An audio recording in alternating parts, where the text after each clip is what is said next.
ओम नमः शिवाय। शिवरात्रि व्रत कथा। शिवरात्रि व्रत कथा श्रावण कृष्ण पक्ष की चतुर्थी तिथि को सावन शिवरात्रि के नाम से जाना जाता है। शिव उपासकों के लिए ये दिन बेहद ही खास माना गया है। इस दिन शिव भक्त व्रत रखकर भोलेनाथ की आराधना करते हैं, लेकिन शिवरात्रि व्रत बिना इस व्रत कथा को पढ़े अधूरा माना जाता है।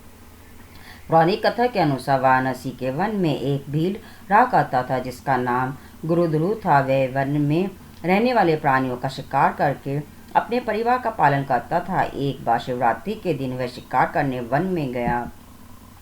उस दिन उसे दिन भर कोई शिकार नहीं मिला और रात भी हो गई। तभी उसे वन में एक झील दिखाई दी। उसने सोचा कि मैं यहीं पेड़ पर चढ़कर शिकार की राह देखता हूँ, कोई ना कोई प्राणी यहाँ पानी पीने आएगा। यह सोचकर वह पानी का पात्र भरकर बिल वृक्ष पर चढ़ गया। उस वृक्ष के नीचे शिवलिंग स्थापित था।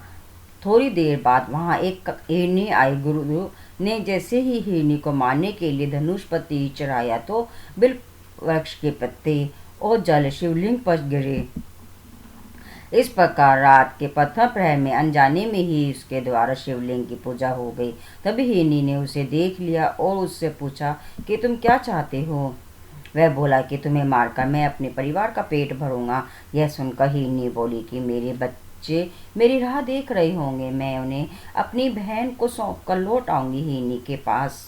ऐसा कहने पर शिकारी ने उसे छोड़ दिया।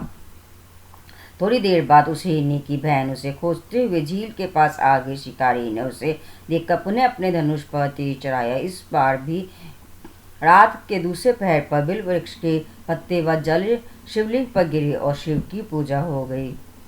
उस हिरनी ने भी अपने बच्चों को सुरक्षित स्थान पर रखकर आने को कहा। शिकारी ने उसे भी जाने दिया। थोड़ी देर बाद वहां एक हिरण अपनी हिरनी को खोज में आया। इस बार भी वही सब हुआ और तीसरे पहर में भी शिवलिंग की पूजा हो गई।